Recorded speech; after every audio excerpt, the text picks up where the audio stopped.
Hi Scorpio, this is Chav. Welcome po sa ating channel. By the way, Scorpio, this is your monthly gabay tarot reading for September 2025. Gamitin ang reading na ito bilang gabay lamang. Kung naka-resonate kayo, comment down. Tandaan, ito ay channel reading po. Kunin nyo lang po kung ano ang naka-resonate sa iyo. This is for you, Scorpio.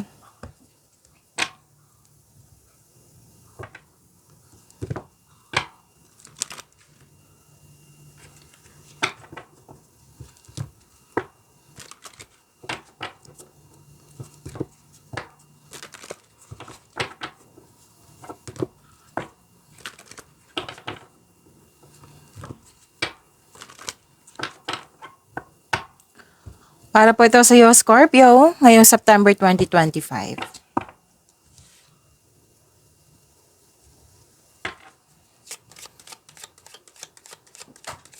Maraming salamat po sa inyong patuloy na suporta, sa mga nag-donate, sa mga hindi nag-skip ng ads, maraming salamat po. Sa mga hindi pa nag-subscribe, subscribe na po kayo at click bell notification para malaman nyo na may bago tayong video. Para sa mga gustong magpa-reading, comment po kayo ng personal reading. Again, comment kayo ng personal reading and check my reply sa comment section.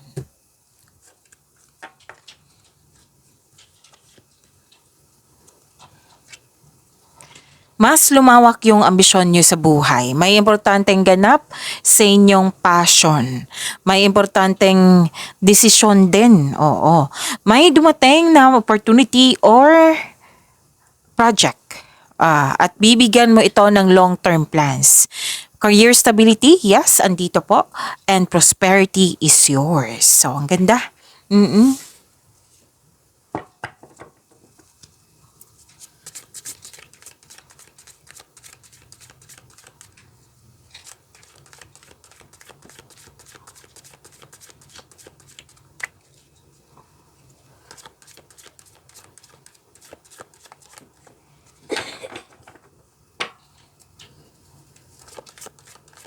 Energy po ni Scorpio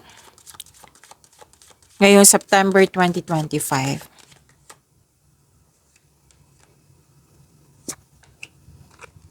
Nandito si Angel of the Past.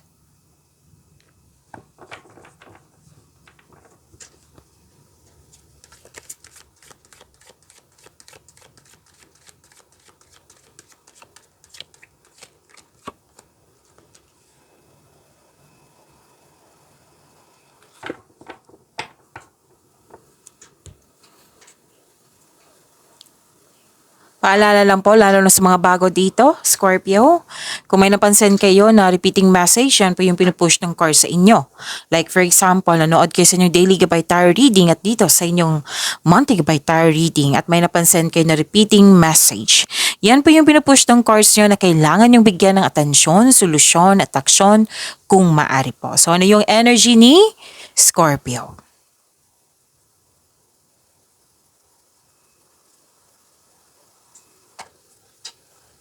Awakening, may pagtanggap, self-assessment, atonement. Actually, this is ending with new beginning. You have the power, and I consider this is resilience. You have the power kasi you are very confident. Oo, naging matatag ka, mas naging matatag ka. May parating na paghahatol or may pagbubunyag at may magsusorry sa'yo.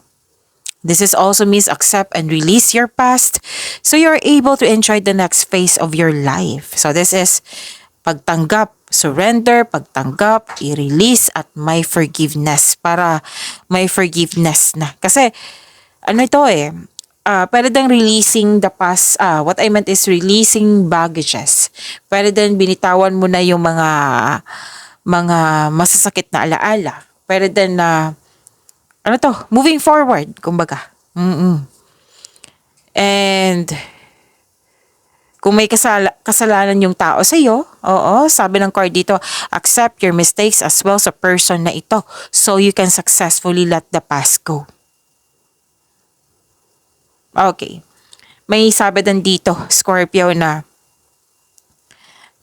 balak pa po ito wala pa ako nakikitang aksyon. Pwedeng ikaw to, pwedeng siya. Na may tao dito na dating malapit sa iyong puso. Oo, na nagkaroon kayo ng loss of connection. Tapos, ngayon, nakikita ko dito, may balak bumalik itong tao sa iyo para humingi ng tawad or closure. So, sabi ng card dito, seek forgiveness in order to move forward. Kung hindi pa kayo handa, kung may trauma, then pwede mo naman siya patawarin through your mind and heart. Gagawin mo po ito para magkaroon ka ng inner peace. Pwede din na, kung ayaw mo siyang kausap, pwede din naman para matahimik din siya, para mapalagay din siya, para magkaroon din siya ng inner peace. Pwede through message, pwede through email. I-release mo itong nakaraan na ito at mag-move forward kayo into a new and more successful period. Acknowledge for your success is coming, lalo na sa inyong career and money. Kasi may nakita kong financial growth po dito, Scorpio. So, andito po si Angel of the Past to attract more blessings. Let us say the power of affirmation. Let us say, I forgive. Again, I forgive. Kung sa Tagalog pa, ako ay nagpapatawad.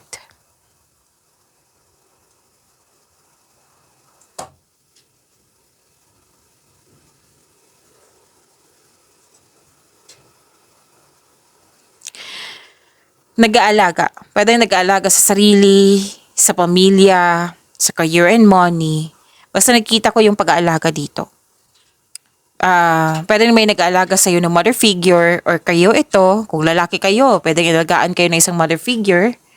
Pwede din na kayo ito, na nag-aalaga. May pag-aalaga kasi ako nakikita dito. May nanganak, nag-aalaga ng bata, na nag-aalaga ng mga bata, nag-aalaga ng family. And nagsabi ng card dito, you have a wonderful romance, loving, maalaga, at compassionate partner na parating sa iyo. Or ito na yung partner mo. Pwede din kayo ito kasi this is a water signs. Water signs kayo, Scorpio. Cancer, Pisces, Scorpio is a water signs. Kung sa career and money to, marami kang naiisip na bagong ideas para sa ikakabuti ng iyong career and money. Nag-enjoy kayo sa home decoration. Enjoy na enjoy ka dito sa pag-spend sa bahay. Spend time sa bahay.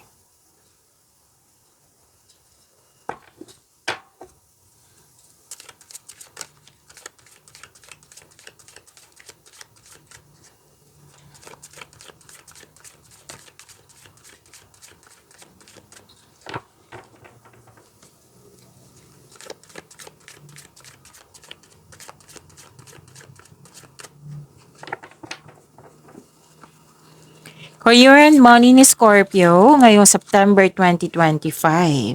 Andito pa si Angel of Prophecy.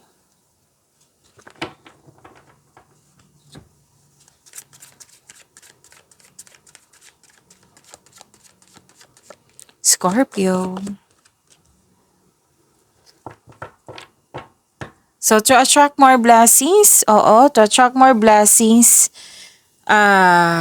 let us say the power of affirmation kasi andito si Angel of Prophecy. Unahin na natin baka makalimutan ko kasi. Okay, let us say I am waiting for a reason and I make the most of the time I am given to gain new insight. I am waiting for a reason and I make the most of the time I am given to gain new insight.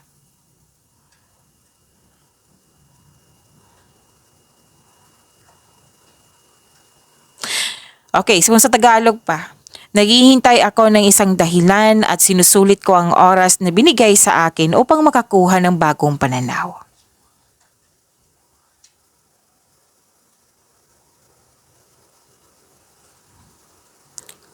Naghihintay kayo? May sacrifice? May hesitation? Okay? May pagsisakripisyo? May pagsisakripisyo o pagsusuko. Bagamat ihanda ang sarili kong karapat-dapat ito. So, ibig sabihin nito, nag-iisip ka. Okay? Kung naghahanda ka ng job opportunity or kontrata, kailangan mo maghintay kasi process to. It might be na sinabihan kayo na kailangan maghintay. Kasi nga process.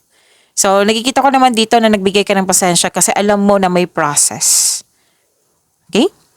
Tapos, may sabi din ng card nyo dito kasi career and money to na wag kayong magdesisyon agad na mag-invest o magasta sa isang bagay. Kailangan nyo po ng time for reflection. Oo, pag-isipan nyo po ng mabuti yan.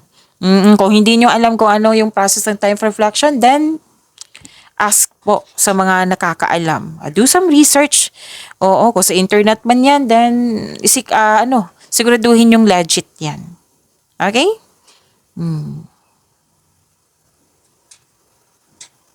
Nag-iisip na ng ilan sa inyo dito na pwedeng career change to. Kasi nag-iisip kayo, nagka-question na kayo dito eh. Nagstay ako, worth it ba to? Kasi ilang years na. So, meaning to say, you want growth. So, posibleng magkakaroon siya ng change career. Pero, sa ngayon, pinag-isipan mo siya ng mabuti. So, kailangan po ng time for reflection para hindi kayo mag-overthink. Okay? Reminder lang po.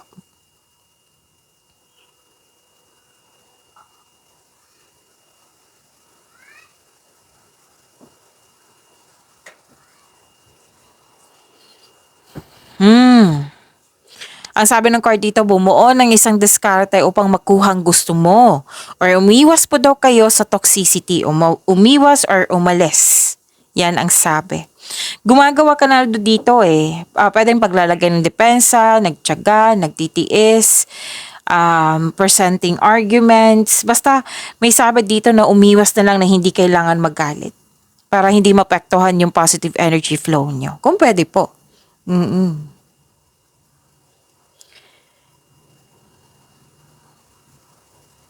Nakikita ko kasi dito, Scorpio, na busy pa rin sa Scorpio eh. Ang paalala ng card nyo dito, huwag kayong mag-say yes so hindi naman akmasin yung schedule. Kasi nakita ko dito maraming gawain. Tanggap kayo ng tanggap. So, para maiwasan yung pagka-burnout, huwag kayong mag-say yes ng yes. Check your schedule. Alamin mo kung kakayanin ba or hindi. Marami kang ginagawa dito. Even sa bahay, marami din ginagawa si Scorpio. Super busy. So, expect na ngayong buwan ng Setyembre, magkakaroon ka ng maraming gawain. So, para maiwasan pa yung burnout, time management kung pwede po. Kung hindi maiwasan kasi ito yung nature ng work mo, then ask for help. Para hindi mo dala lahat yung gawain po. At nakikita ko naman dito matatapos mo ito. Si Scorpio pa, magaling yan sa gawain. Masipag. Oo. So, may dinadala kang mabigat na bagay. Ngunit malalampasan mo rin ito. Magtiwala lang po, Scorpio. Kasi may nakita naman ako dito natapos mo. Completion of cycle po.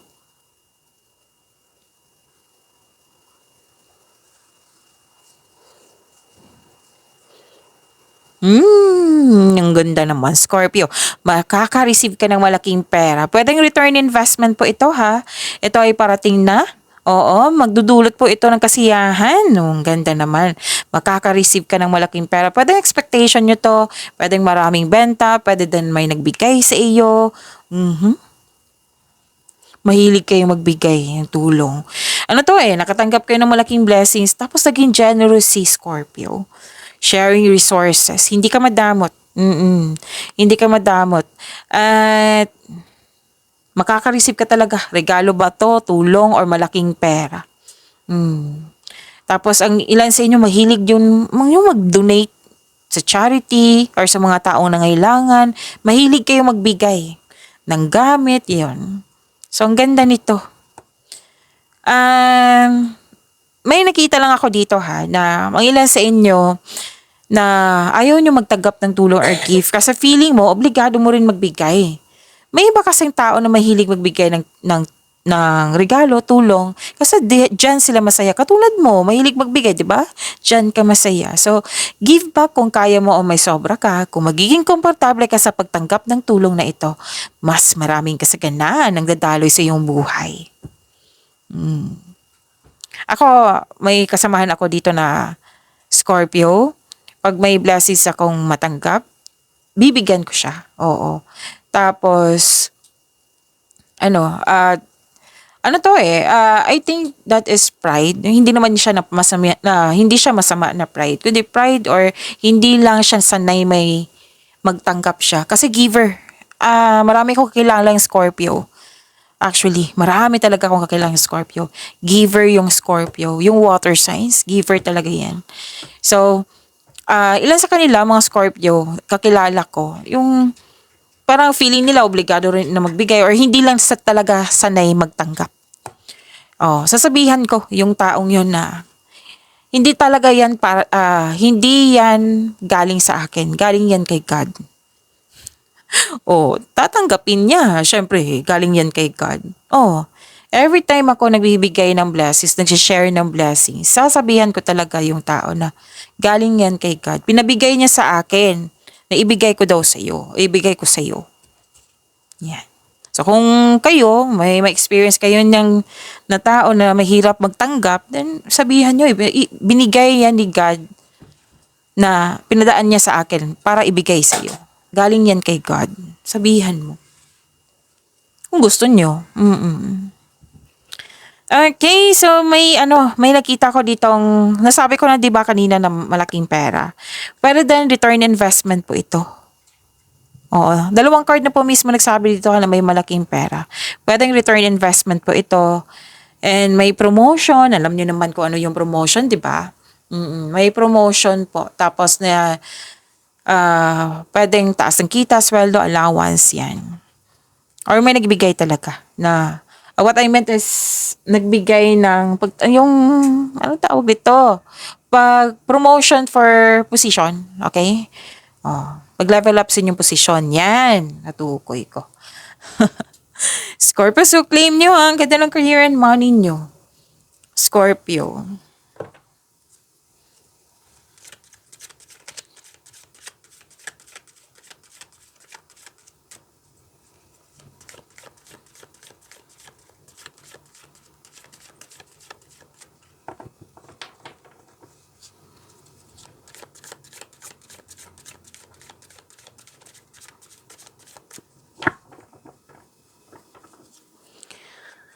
Love life, self-love, partnership, and romance, Scorpio.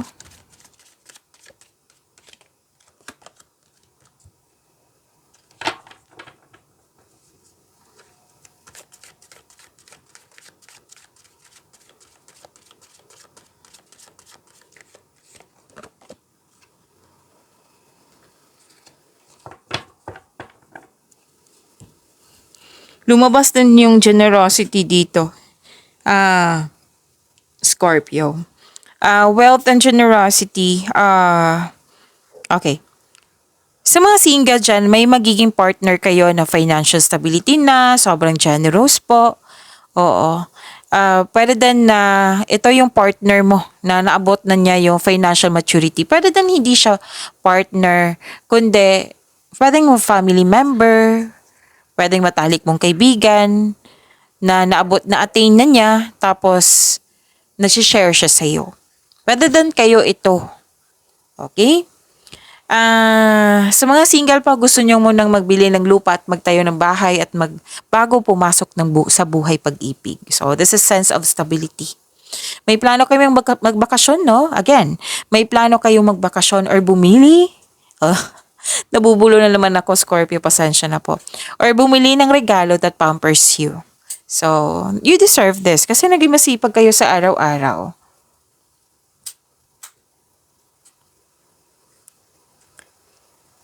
Nakita ko rin dito na sa mga single po, ang ideal type nyo po is romantic partner who is fun and outgoing, talkative, and ready to have adventure. It might be this is for earth and fire signs kasi lumabas po. Earth is Taurus, Virgo, and Capricorn. Fire signs is Aries, Leo, Sagittarius. Para sa mga marelasyon sa buhay mag-asawa, wala naman ako nakikitang problema dito. Masaya kayo at stable po. Diba? Ang ganda. So, claim nyo po.